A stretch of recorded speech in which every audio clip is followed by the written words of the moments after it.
Assalamualaikum warahmatullahi wabarakatuh. Perkenalkan saya Hermi Haji Bagas Satyatma Sitepu dengan NIM A11 2021 134 21. Pada kali ini saya akan mempresentasikan pengerjaan simulasi LSP yang dimulai pada kemarin Sabtu. Untuk yang pertama yaitu pada tahap pengumpulan data. Pengumpulan data ini sumber datasetnya terdapat pada link di sini, dan yang ada di dalam dataset kurang lebih ada 9 fitur ini ya. Jadi yang pertama ada L-core, itu ya suhu dalam tubuh pasien. Lalu ada L-serve, yaitu suhu permukaan pasien.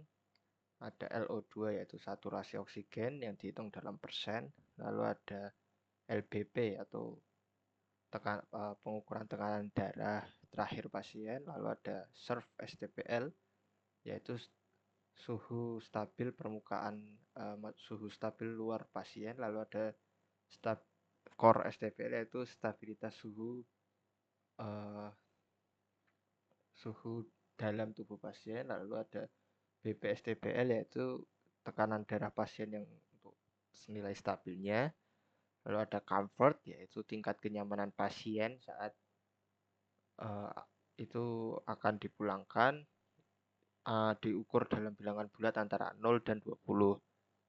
Lalu ada yang terakhir kolom target, yaitu DECS, yaitu decision atau keputusan untuk pemulangan, apakah pasien akan dirawat intensif, diantar pulang, atau dikirim ke ruang perawatan umum rumah sakit.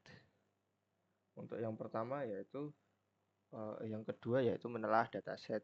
Pada tahap ini yang saya lakukan yaitu melihat isi dataset untuk tahu jenis data yang ada di dalam dataset ini seperti apa.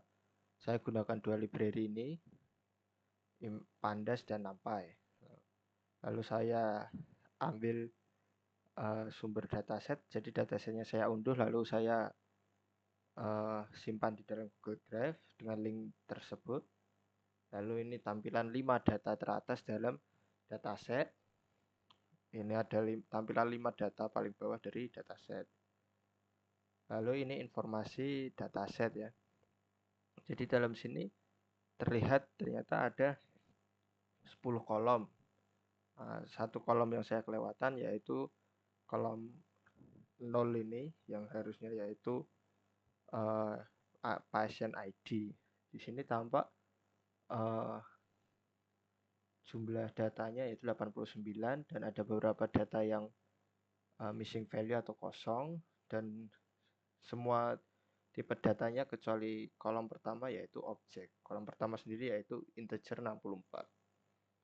Lalu ini deskripsi datanya, yang ditampakkan hanya data dengan tipe integer. Di sini tampak datanya ini unik ya, jadi tidak ada yang sama. Dan ini untuk melihat dimensi dataset. Tampak di sini dataset ini memiliki 89 data dengan 10 kolom. Lalu ini saya memasukkan nama fitur ke dataset. Yang pertama yaitu saya masukkan tadi ya, jadi ada ID, L-core, L-serve, dan lain-lain. Tampak akan seperti ini. Dan di sini L-core hingga BPSTBL ini tipe datanya kategorikal ya. Semuanya ini kategorikal kecuali bagian comfort dan ID. Lalu ini tipe datanya saya cek kembali dan masih sama. Lalu langkah ketiga yaitu validasi data. Pertama saya akan cek apakah ada data kosong atau missing value.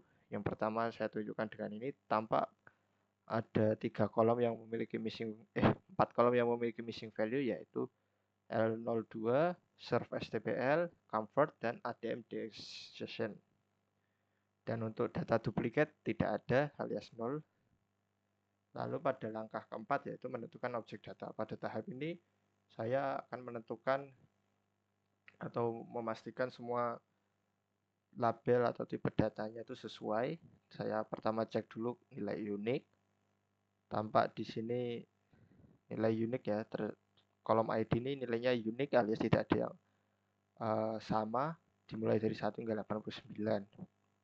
Lalu di sini ada beberapa data yang tidak konsisten. Contohnya ini ada A dan A spasi. Ini nanti akan kita perbaiki. Lalu ada ini di convert data yang bernilai tanda tanya. Lalu saya hapus kolom yang saya hapus data yang bernilai tanda tanya dengan kode ini. Lalu saya mengubah data yang memiliki format tidak konsisten. Pertama yaitu tadi ini ada A dengan A spasi. Jadi saya mengubah dari A spasi ini menjadi A supaya datanya konsisten. Dan setelah saya cek sudah terisi. Lalu ini pada convert tadi yang menghapus nilai pada convert yang memiliki nilai tanda tanya. Saya cek kembali dan tampak pada sini convert nilainya berkurang karena tadi yang bernilai tanda tanya saya drop. Lalu ini saya tampilkan lagi dan masih stabil datanya. Lalu ini membersihkan data pada tahapan kelima. Saya pertama mengecek kembali dan convert di sini memiliki penambahan jumlah missing value karena tadi data yang tanda tanya saya ubah menjadi none atau missing value. Lalu saya melakukan pengisian pada missing value. Untuk pada data dengan tipe kategorikal, saya isi dengan modus atau nilai paling banyak muncul, dan data pada integer saya isikan dengan median atau nilai tengah. Lalu di sini saya cek tampak sudah bersih missing value-nya sudah kosong. Untuk data duplikat tidak ada. Lalu saya cek kembali dan datanya sudah stabil ya, jadi 89 semua. Dan tipe data pada convert menjadi integer 64 karena tipenya numerik. Lalu pada tahapan ke-6 yaitu konstruksi data. Saya menggunakan library matplot dan seaborn untuk menampilkan data. Lalu saya memisahkan yaitu categorical columns dan numeric columns. Pertama saya akan mencetak categorical column dalam bentuk box plot seperti ini. Tampak di sini ya pembagian datanya tidak seimbang sehingga nanti perlu kita lakukan normalisasi. Lalu saya tampilkan pada kolom numerik yaitu hanya satu convert dan datanya juga tidak seimbang ya, ada yang sedikit ada yang banyak. Lalu saya cek persebaran pada data numerik, tampak seperti ini. Ini pada kolom kategorikal, mohon maaf. Lalu ini tampak kolom kategorikal 5 data teratasnya. Lalu saya mengencode fitur yang bersifat kategorikal menjadi numerik agar kita bisa olah atau analisis data selanjutnya. Yang pertama yaitu stable, saya ubah menjadi nilai 3, stable 2, dan stable 1. Saya aplikasikan pada 3 kolom ini. Lalu ini low, high, mid, saya aplikasikan kepada LCORE, LSOF, dan LBP. Ini excellent, good, fair, poor, saya aplikasikan pada LO2. Dan hal yang sama saya lakukan pada ADM, DECS.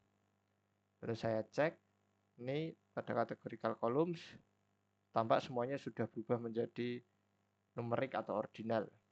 Saya cek heatmap. Pada heatmap di sini tampak kolom ID ini memiliki banyak kotak yang nilainya biru tua ya. Jadi karena korelasinya negatif terlalu banyak, jadi saya drop saja kolom ID. Lalu sisanya saya pertahankan karena saya akan menggunakannya untuk analisis data. Saya drop kolom ID. Lalu pada langkah ke-7 yaitu splitting dataset menggunakan library scalar. Jadi saya pisahkan kolom X itu merupakan fitur dan Y itu merupakan target. Lalu saya membuat untuk pembagian training dan testing sebesar training 80% dan testing 20%.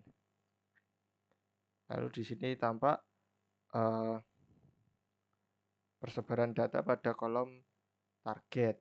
Di sini kolomnya persebarannya tidak seimbang, jadi perlu kita lakukan oversampling karena ada data yang sedikit sehingga tidak bisa kita lakukan undersampling. Saya menggunakan smooth untuk oversampling. Lalu saya mengubah tipe data pada fitur menjadi integer semua. Lalu saya oversampling dengan seperti ini. Dan setelah itu saya lakukan normalisasi dan scaling agar data-datanya persebarannya normal dengan metode standar scaler karena pada dataset ini tidak terdapat outlier ya. Jadi saya memilih standar scaler. Lalu pada langkah ke-8 yaitu membangun model. Saya sini menggunakan algoritma decision tree untuk dan mencari parameter optimal ya. Jadi saya di sini pertama menggunakan param-grid dengan isi seperti ini. Lalu saya menggunakan grid search untuk mencari parameter yang paling optimal. Lalu saya printkan di sini tampak parameter optimal yaitu menggunakan kriteria entropi dengan kedalaman tidak non atau tidak terbatas. Dan lalu ada minimal jumlah daunnya 1 dan pembagian daunnya 2 minimal. Lalu saya latih, masukkan ke dalam algoritma tadi untuk dilatih. Lalu pada langkah ke-9 yaitu evaluasi model. Saya menggunakan library Escalan juga. Sini tampak saya print confusion matrix dari hasil algoritma yang telah kita latih. Tampak di sini ya, di bawah nilai X-nya ada prediksi dan nilainya adalah aktual. Jadi pada algoritma memprediksi 7 data masuk ke dalam kelas A dan pada aktualnya atau aslinya itu juga termasuk nilai A. Jadi algoritma ini mampu memprediksi 7 data dengan benar. Lalu pada kolom S itu 6 data dan kolom I pada 1 data. Namun ada 4 kolom yang prediksinya salah. Lalu saya printkan akurasi, tampak di sini akurasinya 77,8%. Lalu saya evaluasi dan tampak sini akurasinya 78%, recall 78%, advance score 78% dan presisinya 80%. Ya, untuk penjelasan dari saya sekian. Di sini saya juga sudah memastikan setiap nomor soal pada PPT sudah terjawab seperti load dataset, masukkan nama fitur, hingga jelaskan nilai akurasi, presisi, dan recall pada training dan testing. Jadi sekian dari saya. Mohon maaf jika ada kekurangan atau salah kata. Terima kasih. Wassalamualaikum warahmatullahi wabarakatuh.